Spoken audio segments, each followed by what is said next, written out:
Besties, welcome back. And in today's video, I am plugging you with the tips that will make you get a distinction in English First Additional Language. Did you know that in the 2024 exam, 1.8% of the matriculants got a distinction? And in today's video, I'm going to be telling you how to be a part of this 1.8. It was roughly about 10,500 learners across the country that got a distinction. And paper 1 is one of the crucial factors because it counts 32% towards your trial exam mark. 32%. You see already without it, you cannot get a distinction. Let us get into it. So when we look at paper 1, First Additional Language, it is out of 80 marks. And it comprises of a comprehension, a summary, an advertisement, a cartoon, language, structure, and conversion, which is 20 marks.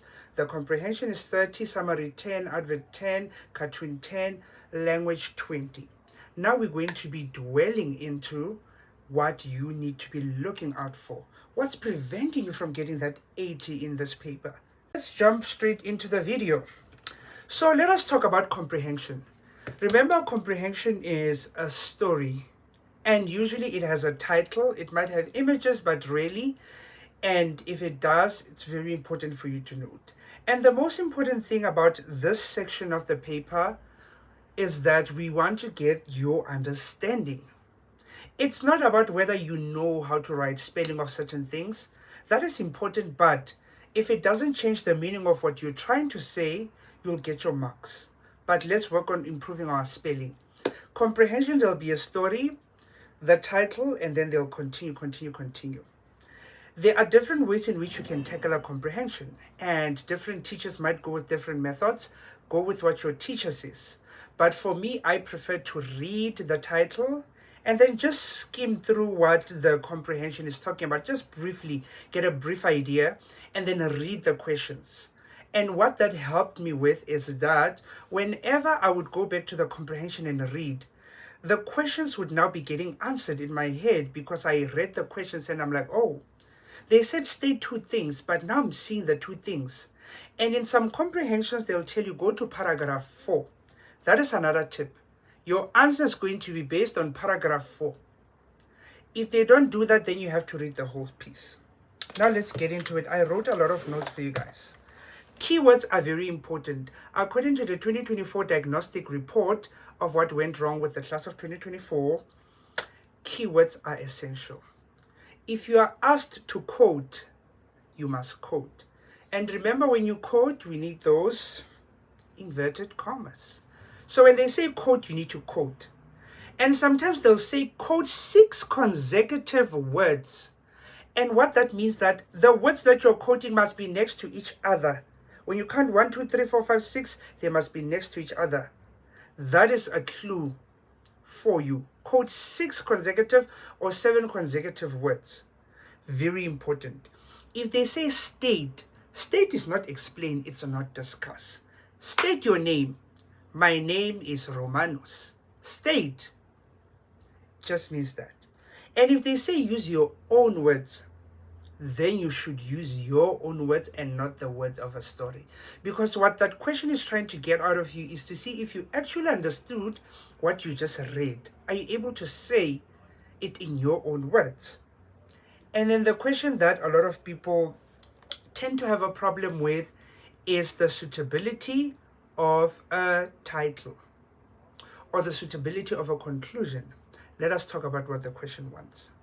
So what this question wants from you is that it wants you to look at what the title is saying and what you just read.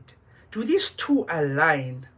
For example, if I tell you guys this video is for grade 12 English, FAL, but I'm discussing physical sciences, is the title suitable for the video?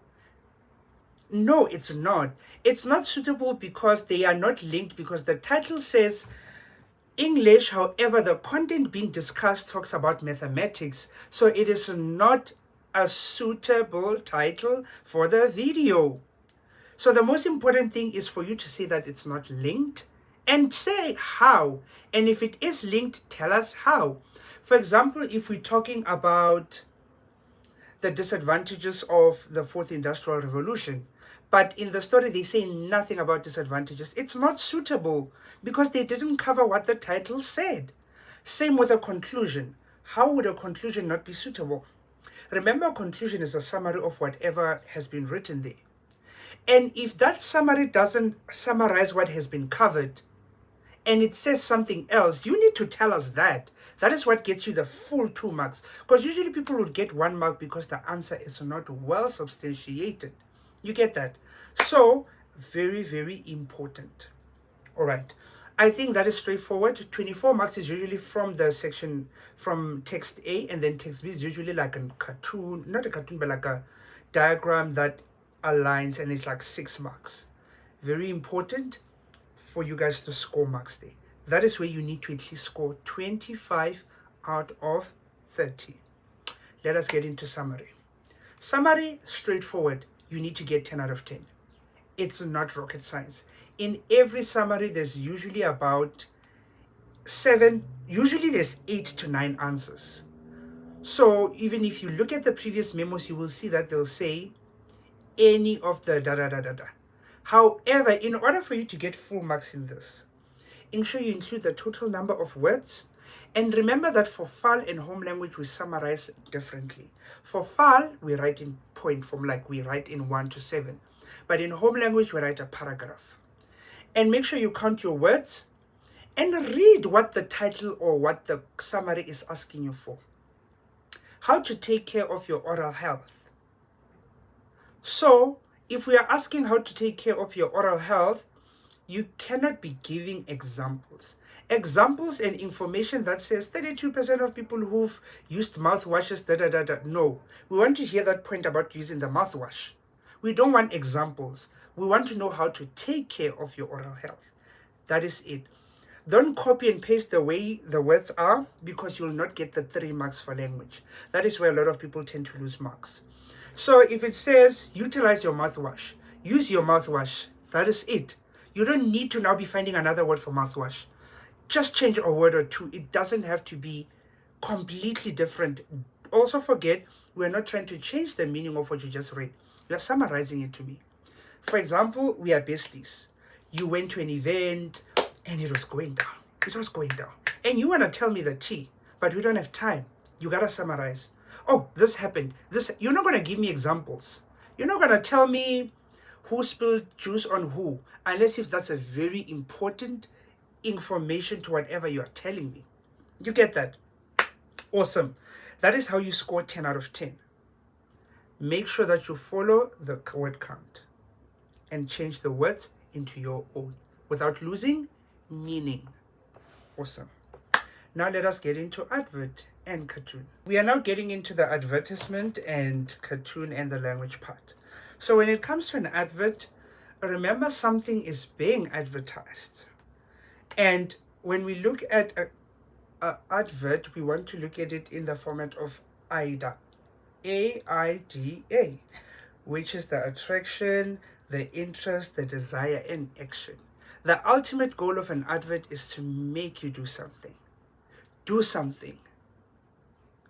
For example, I'm advertising my Stanley, and I say, water from this Stanley will change your life. I'm finding certain elements. So there are certain elements of language that will be included in an advert and a cartoon. For example, different adjectives will be used. For example, if I'm advertising a hair product, I'll say, beautiful, shiny hair. You get that? So that's sort of like our adjectives that are being used to captivate you. And then we also have what we call emotive language, which is language that is being used to elicit a certain emotional response. For example, they might be advertising an old snack that you had years ago, and they might use words that would make you want to feel nostalgic, and it tastes like it was just yesterday. Like, they'll use words that make you want to get it, and they trigger your emotions. Crispy fried chicken. You're like, oh, crispy? You get that?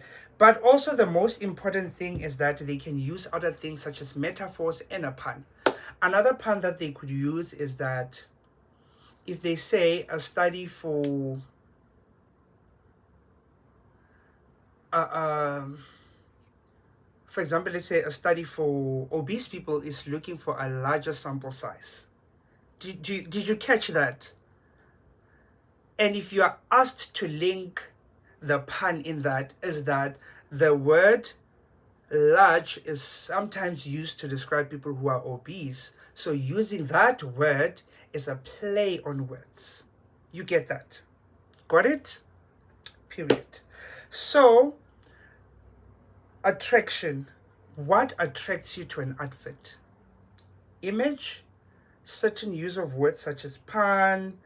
They could say that the powder touches the baby. The powder is not a human being. It can't touch a baby. Or they can say as big as a house. You get how they're using that to now trigger you. They're using parts of speech and all of those elements of English for you to be able to pick out on that. And how do you prepare for this? By knowing those elements. You get that? And then there is the interest, the thing that makes you stay in that advert. Because you look at an advert, you'll be like, oh, interesting. But there's something that attracts you to be like, let me sustain and see what's going on here. And then there's that desire, the D now. The desire, something that makes you be like, now I want whatever is being sold. And then there's the action. What can you do? Because remember, the purpose of an advert is for you to purchase or get a certain service. So when we talk about action, it might be things like call now, get a free da-da-da-da. It's calling you to action. Get a free Stanley. First 100 customers only. You are being called to action. You get that? Very, very important. Now let's get into a cartoon. A cartoon is one of the most failed parts of paper one. It's one of the most failed parts of paper one where people tend to lose their distinction here. So I want you guys to listen real closely. A cartoon is telling us something. Can either be having a different purpose. We'll talk about that. What you need to understand first is the type of bubble is very important. Is it a jagged one? Is it dots? Is it small circled bubbles? Some might be used for shouting. Some might be used for normal speech. Some might be used for whispering. Some might be used for your own thoughts when you're thinking. You get that? So you need to understand which is which because it's very important. For example, if it's jagged, we know that the person is shouting. But we know that if it's like that bubble with like that looks like circles on the outer end, and then small circles coming to the person, that person is thinking. Thoughts are being thunk. You get that? And then the most important thing we need to look at in a cartoon, remember that there's a cartoon and there's a comic strip. A comic strip, there'll be multiple episodes, if you could put it like that, of whatever's happening, and it's telling you a story as well. You get that? So the setting, where is all of this happening? That's one thing you need to always analyze with a cartoon. You need to look at the characters. How do the characters look? Are they stereotypes? Remember, a stereotype is something that they like asking here. A stereotype is basically the way we believe a certain group of people act. For example, there is a stereotype that most taxi drivers are Zulu people. You get that? There's a stereotype that Zulu people don't want to speak other languages. That is the thing that we believe a certain group of people behave like.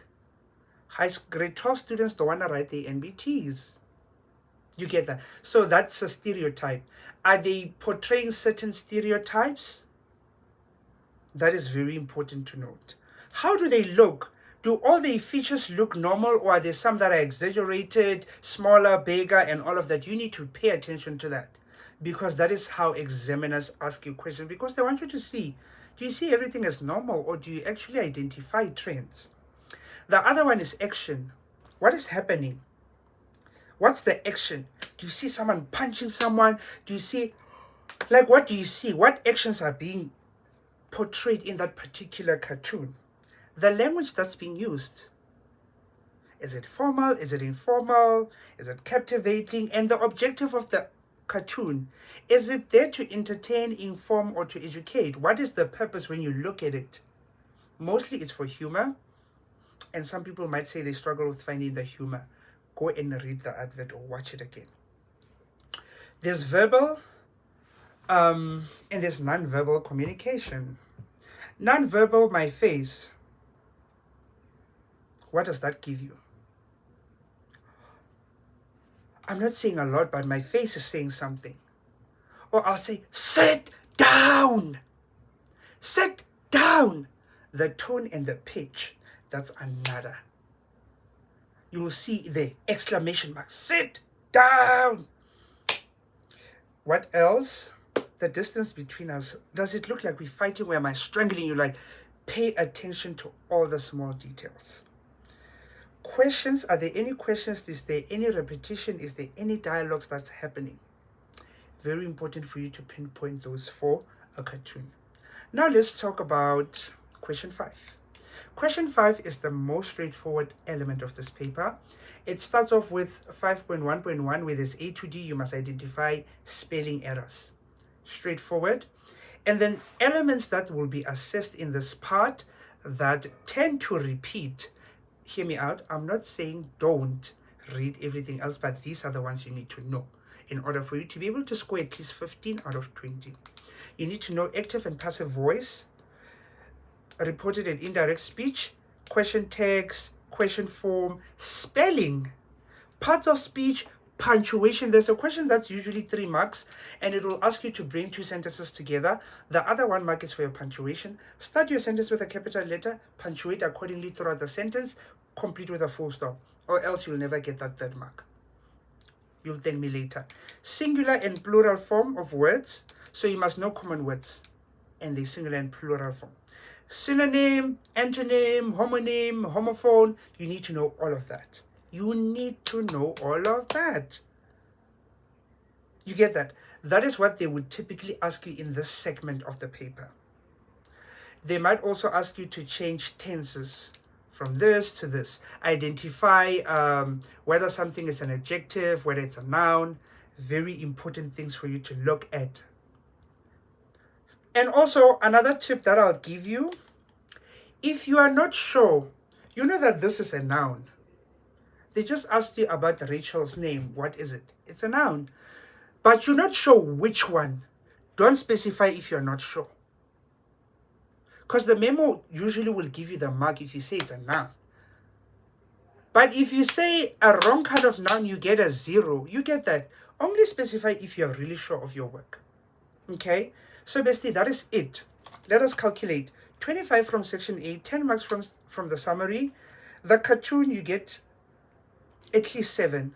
The advert, at least 8. And then at least 15 in question 5. And that's a total of 65. And then you have 81.25. I think my job here is done. Thank you so much for staying till the end of the video. Until the next video, bye bestie.